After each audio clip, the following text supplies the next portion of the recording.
Olá, boa noite a você que acompanha a TVU, obrigado pela sua sintonia. Meu convidado de hoje é Roberto Rachevski, recentemente chegado de uma viagem a Cuba. Ele, um dos fundadores do Instituto de Estudos Empresariais do Rio Grande do Sul, um daqueles chamados liberais de carteirinha, foi ver em loco o que acontece em um dos países que ainda pode se tratar como comunista no planeta.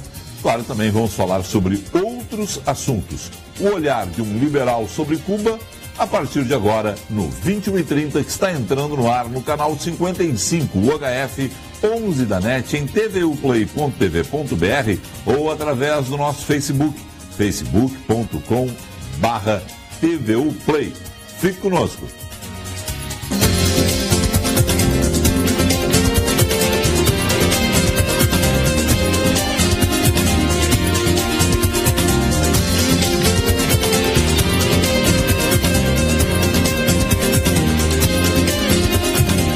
Meu querido Roberto Rachevski, boa noite, prazer te ter aqui. Boa noite, Felipe, é um prazer retornar aqui ao teu programa.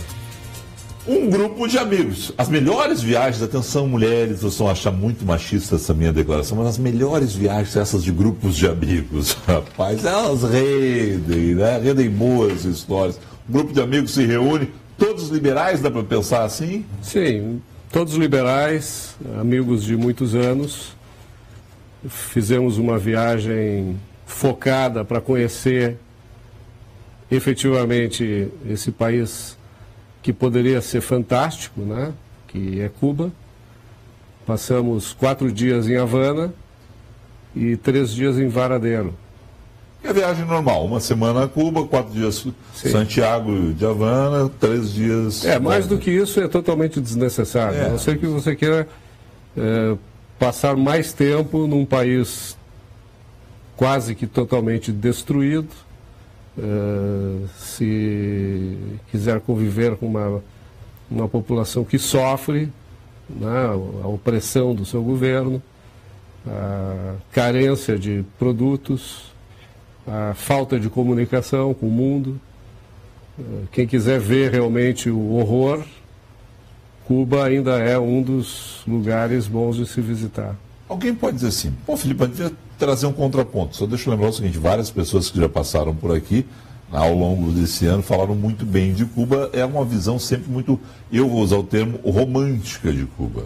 Olha o país, olha o que os Estados Unidos fizeram, o embargo econômico. Sempre é uma culpa, né, principalmente do embargo econômico americano, para essa questão.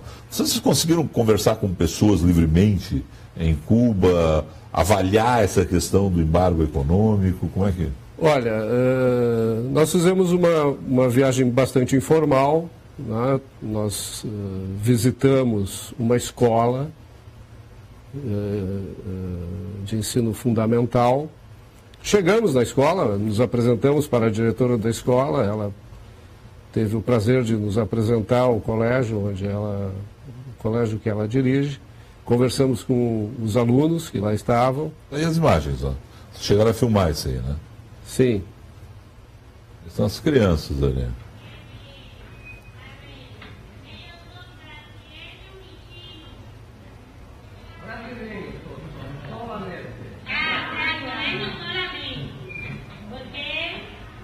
Parece pelo não é.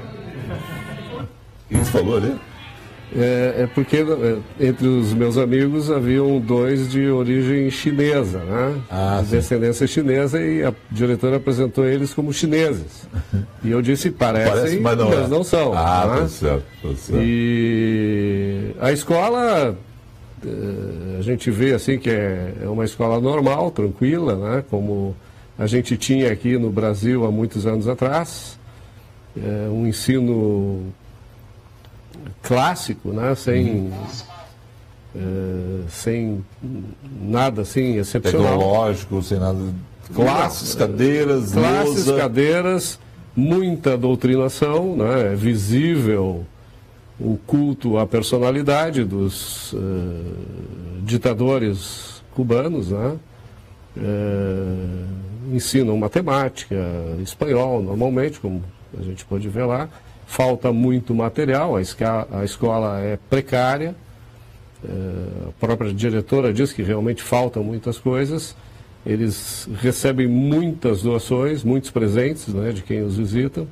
Como foi o nosso caso, nós levamos canetas para dar às crianças, o que foi uma frustração para elas, porque elas usam apenas lápis e a diretora não distribuiu as canetas para os alunos, né? Disse que quem usa as canetas são os professores, então ela distribuiria as canetas para os professores.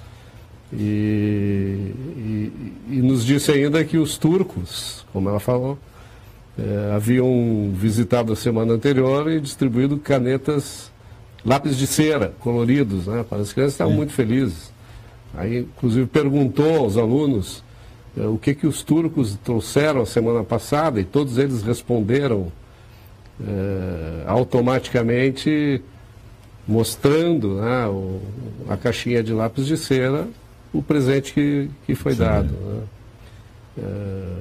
Na realidade, o ensino lá é uma mistura de doutrinação, né, onde há o enaltecimento do regime, e uma formação básica, né, alfabetização, matemática, história, ciência, enfim. Alguém olhando depois assim, mas estavam todos uniformizados, bem uniformizados e organizados, diferente de escolas brasileiras. A gente vê também esse tipo de crianças uniformizadas dessa forma, por exemplo, no Uruguai, quando se vai ao Uruguai, é um outro tipo de ensino, né? As escolas, alguém pode dizer, mas as escolas brasileiras também têm as mesmas dificuldades. Chegaram a avançar nisso, em algum tipo de comparação? O que se viu lá, na realidade, como foi uma visita informal, né, que durou pouco tempo, a conversa não prosperou assim muito, mas o que deu para ver é que há uma disciplina bem determinada, tá? As crianças realmente obedecem os professores, diferentemente daqui, né, onde...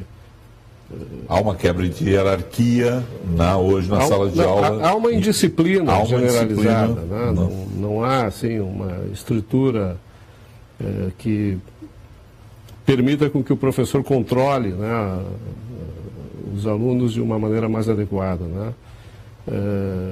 Agora, de fato, as crianças estavam lá aprendendo, enfim, elas são educadas. Mas eu fico me perguntando para quê? Para que elas têm... Digamos que elas tenham um nível elevado de educação e que isso avance, inclusive, para o ensino superior. Né? Não há razão de alguém ser educado num lugar onde não haja liberdade de usar aquilo que aprende.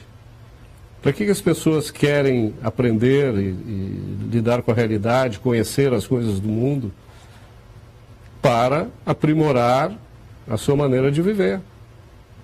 E Cuba, pela absoluta falta de liberdade, não apenas de liberdade econômica, mas liberdade para que uma pessoa possa buscar os seus propósitos de vida, buscar a sua felicidade, aquele tipo de educação que é dado é absolutamente sem propósito, sem um objetivo. Né?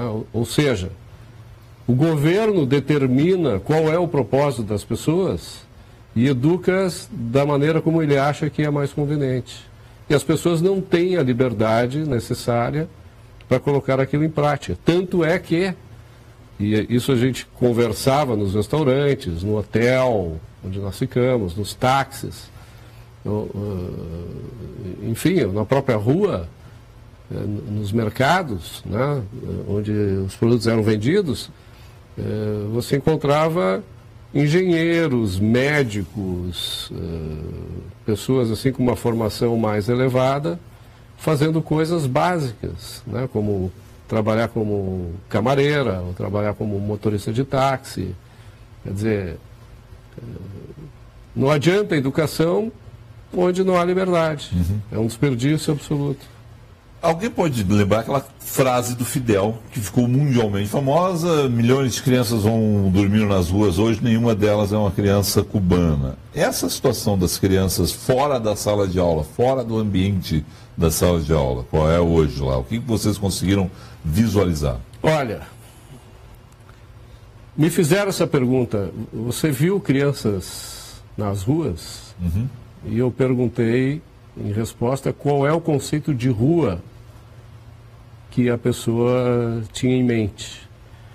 Porque as crianças vivem numa cidade destruída como se tivesse passado por lá uma guerra como as que a gente vê por aí, né? Seja lá na Alemanha em 1945, em Sarajevo, em Beirute, em Alepo, na Síria. Tu não está exagerando Eu nesse não nível? estou exagerando absolutamente nada. Bom, a gente tem fotos, né, aí, né?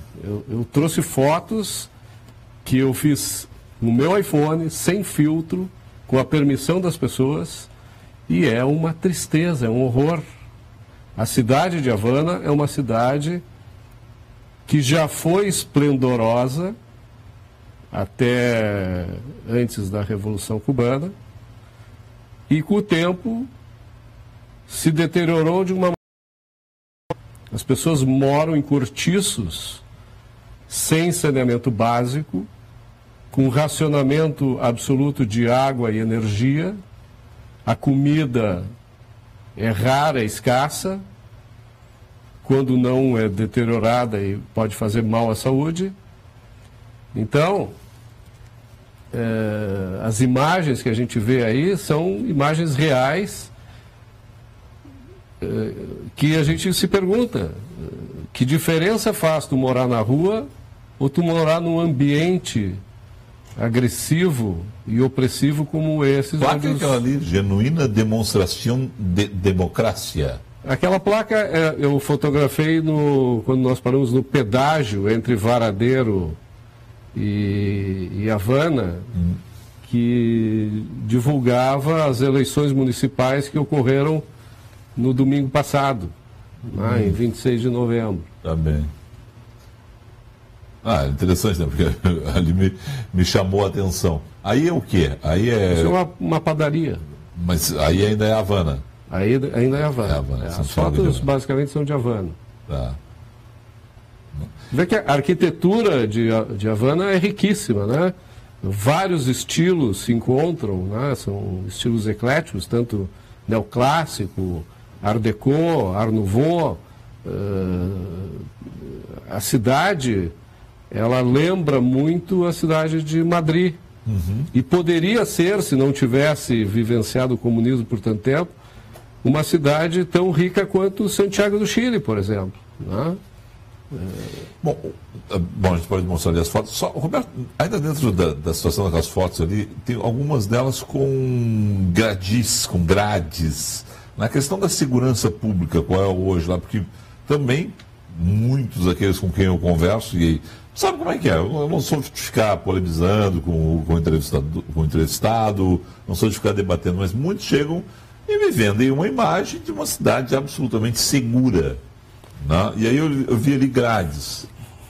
Isso mostra que a segurança, como dizem, é um mito. Claro, não há ostensivamente roubo ou assalto na rua, tá? Vocês, enquanto turistas, circularam Nós nos sentimos relativamente seguros. Tá? Claro que evitamos ruas muito escuras, tá? Que a iluminação de Havana é bastante precária, né? Há ruas que simplesmente não tem iluminação e se evita, tá? Inclusive os residentes lá nos sugeriram que circulássemos onde houvesse iluminação. Mas o roubo entre os moradores da cidade existe. Tanto existe que eles gradeiam todas as casas, todos os mercados, tudo tem cadeado. E perguntado sobre isso, eles dizem: não, esse negócio de segurança é um mito. Tanto é que a gente precisa gradear aqui os locais para não sermos roubados, né?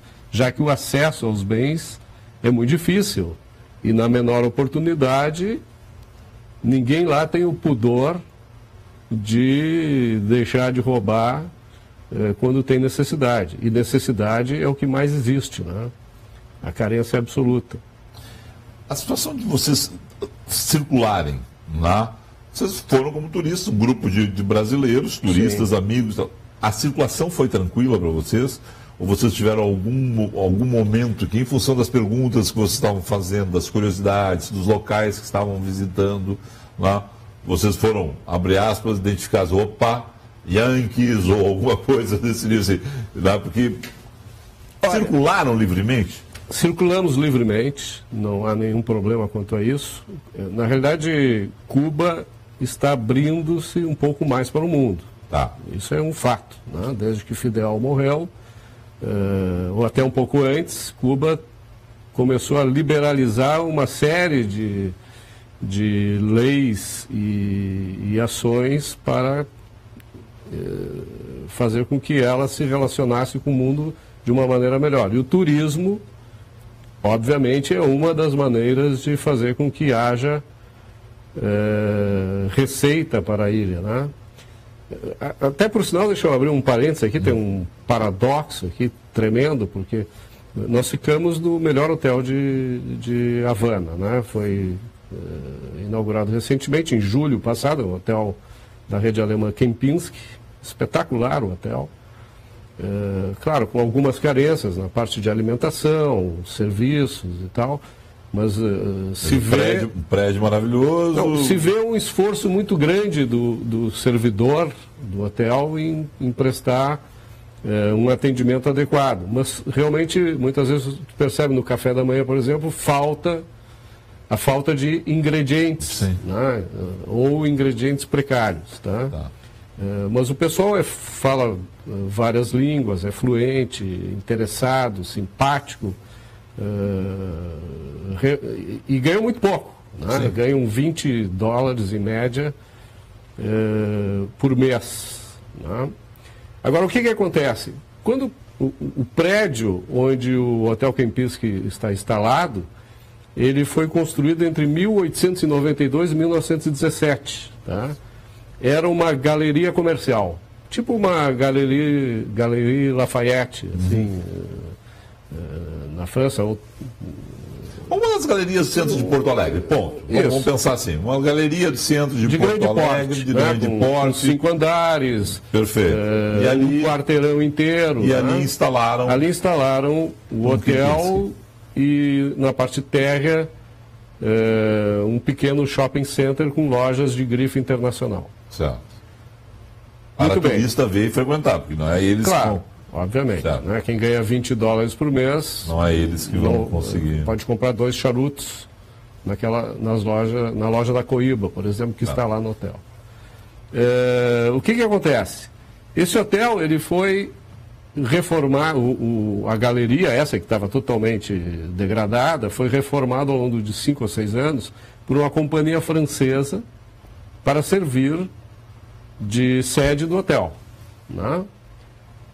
O governo cubano, para que não houvesse uma distorção na renda da população, proibiu que a empreiteira francesa contratasse cubanos para fazer a reforma.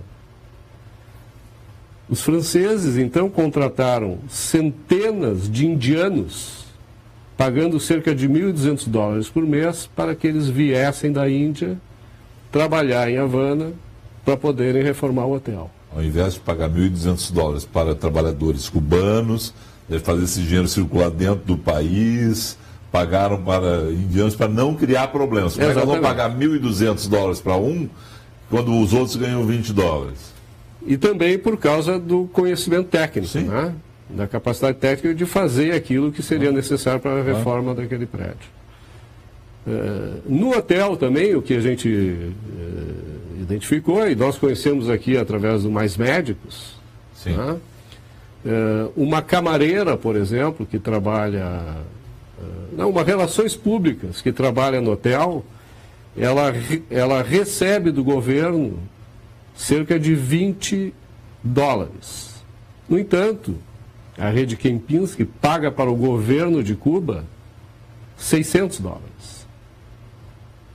Ou seja, em vez de pagar para ela, os 600 dólares, paga para o governo, que retém 580 desses 600 dólares para si e entrega apenas uma mínima parte para o funcionário. Vocês conseguem conversar sobre isso com os funcionários ou eles têm medo de falar a respeito? Claro que tem medo, mas nós conseguimos conversar. Por exemplo, uma das camareiras, ela na realidade era professora. Como professora, ela ganhava 10 dólares por mês. Obviamente insuficiente para se manter em Cuba, né? Ou em qualquer lugar do mundo, né? De uma maneira digna. E ela complementava a renda dela com os 20 dólares adicionais trabalhando como camareira, trabalhando como camareira no hotel, né? Então ela ganhava 10 como professora e 20 como camareira. Quer dizer, isso demonstra bem, desmistifica, né, aquela ideia que é vendida normalmente de que um governo comunista se preocupa com o trabalhador. Se preocupa nada, né? A concentração de renda em Cuba é visível. Tanto quanto no Brasil, onde a nossa desigualdade social é brutal? É muito pior, porque há um grupo no poder, um pequeno grupo no poder, com alguns protegidos, que vivem como se estivessem no primeiro mundo, pelo menos em termos de renda, e o resto da população vive na miséria, na pobreza, né? Se nós tirássemos a classe média que há no Brasil, a classe que ascende de empreendedores que há no Brasil, e deixássemos apenas aqui a população pobre e miserável e os eleitos que vivem em Brasília, ou nos palácios, ou nos castelos, né, governamentais, nós teríamos então o espelho do que é Cuba. Tá? Isso é notório, isso é visível. Eu até diria, dizer-se que é romantizar aquilo que a gente vê em Cuba é um equívoco. É uma absoluta alienação imaginar que aquilo que a gente vê em Cuba é algo que se possa elogiar. Mas, assim, ó, tu já ouviu isso, já viu entrevista a respeito disso? Chegou a conversar com alguém que tem essa visão diferente de Cuba, do processo de Cuba, que seja favorável ao processo antes de ir para lá? Porque entrevistas tu viu, mas chegou a conversar pessoalmente, olha, o que eu vou encontrar lá? Tinha alguém que disse, não, um país maravilhoso, não estou falando do povo. Eu não vou dar nome aos bois, tá, Felipe, se tu me permitires. Tá. Mas faltou no nosso grupo um integrante. Tá. Casualmente, o comunista, que foi convidado e se recusou a encarar a realidade. Preferiu romancear, como tu diz. Né? Tio, até porque é o seguinte, claro que seria. Eu vou fazer a pergunta de forma provocativa. Tu tem amigos comunistas, por exemplo, não tem problema nenhum de conversar com a esquerda. Absolutamente. É muito divertido. Tinha um convite e a pessoa não foi. Não foi. Não, porque esta situação de você a todo momento receber um tipo de informação, que é o que aconteceu comigo aqui, entrevistando tantas pessoas, né? As pessoas me parecem, elas têm eu vou usar a palavra pudor, de falar mal de Cuba em função dessa pobreza que a gente viu em algumas das suas fotos. Mas o povo é bacana, o povo é cordial, o povo é simpático, o povo, né? Mas, Felipe, vamos lá, a gente viaja pelo mundo, visita países os mais diferentes, e os povos, via de regra, o indivíduo comum, o cidadão comum, costuma receber bem a gente alegre, tem as suas virtudes, como todos temos. O problema de Cuba não é o povo. O problema de Cuba é o seu governo. Tanto é que... Então está muito parecido com o Brasil, assim. Sem dúvida alguma. Imagina o seguinte, 10% da população cubana, propriamente, que há no mundo, não mora em Cuba, fugiu de Cuba. Né? Quase 1 milhão de pessoas cubanos vivem na Flórida, nos Estados Unidos. A renda per capita desse pessoal é de $50 mil por ano. Enquanto que em Cuba, a renda per capita é de $7 mil. Eu fico pensando... $7 mil? $7 mil. Mesmo com alguns deles ganhando $20? Aí nós chegamos naquele ponto que tu perguntaste, mas há concentração de riqueza? Claro que há. Quer dizer, quem ganha $20 por mês vive na miséria. E a diferença, então, está sendo apropriada por aqueles que detêm o poder do uso da força. Esse número, tu tem convicção de $7 mil é a renda per capita? Ou seja... É só pesquisar no... Não, eu nunca pesquisei. Na Wikipedia, ou enfim, no Banco Mundial. Não, $7 mil vão dar uma renda que chega aos $600 mês, que tu está me dizendo que o Kempinski, por exemplo, paga para o governo. Mas é que, para nós, assim, fica tão evidente quando você discrepante, fala... Né? Discrepante, $7 mil, né? E aí você calcula 20 vezes 12, $240 por ano de alguns. Isso demonstra que é um povo massacrado, é um povo sofrido, que, para quem tem um mínimo de sensibilidade, quando vê isso acontecendo, escancaradamente à sua frente, só pode sentir uma emoção que é o horror. Na realidade... Eu até comentei com os meus amigos dizendo o seguinte: eu experimentei aqui em Cuba 2 dos piores sentimentos que um ser humano pode sentir. O primeiro é ter pena de alguém. E o segundo é ter ódio de alguém. Lá em Cuba, quem tem um mínimo de sensibilidade emocional e que usa a razão para direcionar adequadamente essa emoção, a gente sente pena daquele povo, com todas as virtudes que ele tem. E sente ódio, raiva dos governantes que há quase 60 anos vêm impondo um regime de força brutal para toda aquela população. Pouco mais de um ano depois da morte do Fidel, não há uma ruptura desse processo à vista.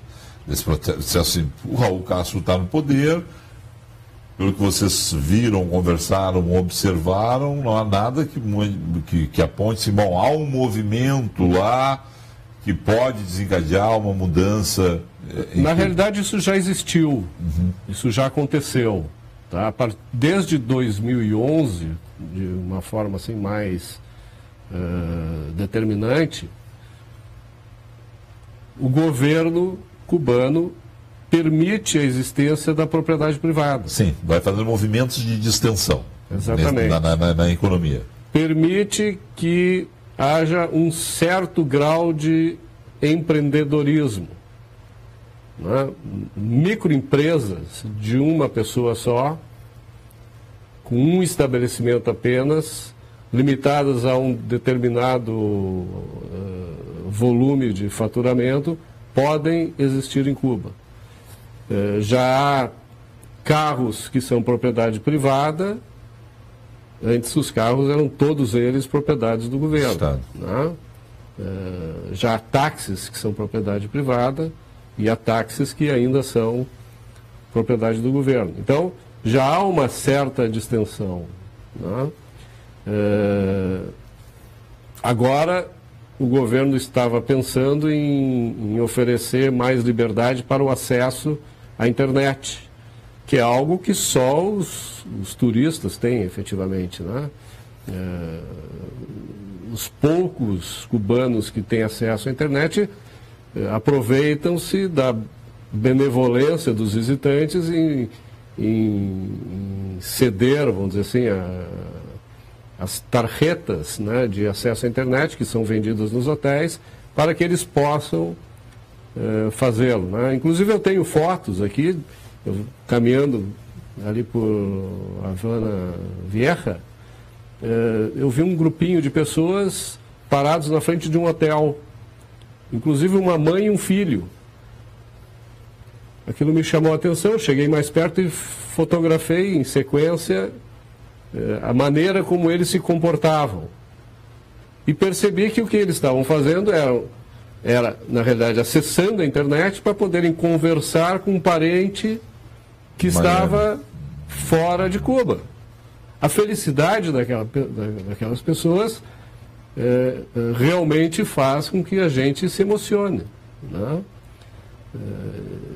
Isso é o que o progresso propicia para as pessoas. Vocês já conseguiram ter um contato com a Ioane Sanches, com alguém desse Eu tentei conversar com ela, liguei para ela várias vezes, tanto para o celular dela quanto para o telefone fixo dela, mas não consegui o contato. O Fernando Schiller, inclusive, queria que eu intermediasse um convite para que ela viesse ao Fronteiras do Pensamento, mas infelizmente eu não tive sucesso. E a Ioane, a gente sabe que tem uma marcação cerrada sobre ela.